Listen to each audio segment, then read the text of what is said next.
What the high cost of college means.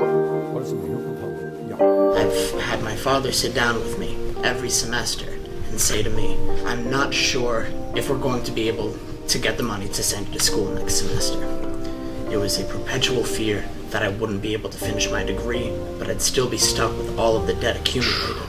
And after 3 or so semesters, that fear and that proximity to failure became internalized. The reality for DACA students like myself is not the same. Just a few hours ago, the Arizona Supreme Court took away institution for DACA students. So now we're facing another institutional battle to stay in school. I have less than 3 semesters left, and now I don't know what I'm going to do. I'm currently a Master of Public Administration student, and I want to get back and do public service, but in order to have gone through bachelor's and master's, I work full-time, and I also work part-time. So I have both those positions, and there was a point in my studies last year where I had to go to the hospital because my white blood cell count was so high from the stress that my body thought something was attacking itself. Just take a step back and just think about how crazy all of this is, all right?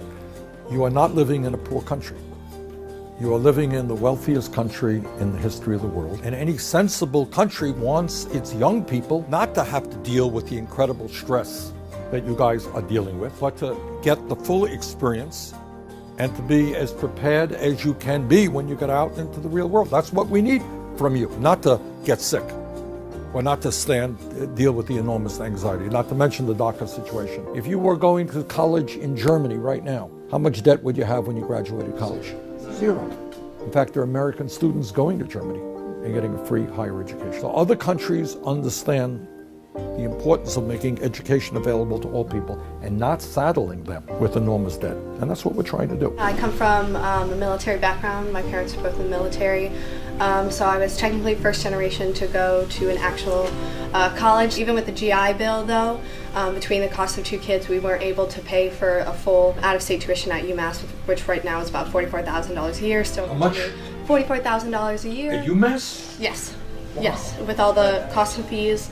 Yeah. There's a number out there, and I don't remember what it is, of the percentage, I mean, it's really mind-blowing, of the percentage of students in college who are working and working crazy hours, which obviously impacts your ability to get a college experience and to put the time you need into your studies. What I would ask of you is to stand with us on this issue and fight with us. We can win this thing. And when people say to you, well, if you make public colleges and universities tuition free, it's going to cost a lot of money. Well, you're right, it will. But you tell them that it makes a lot more sense for this country to do that, to make public colleges and universities, make sure you don't leave school deeply in debt, than it does to give incredible tax breaks to billionaires, or to spend $165 billion in the next 2 years on the military. Most Americans would prefer, vast majority in my view, would prefer to invest in you rather than tax breaks for billionaires or more weapons that we may not need. We can win this fight, okay? Just rally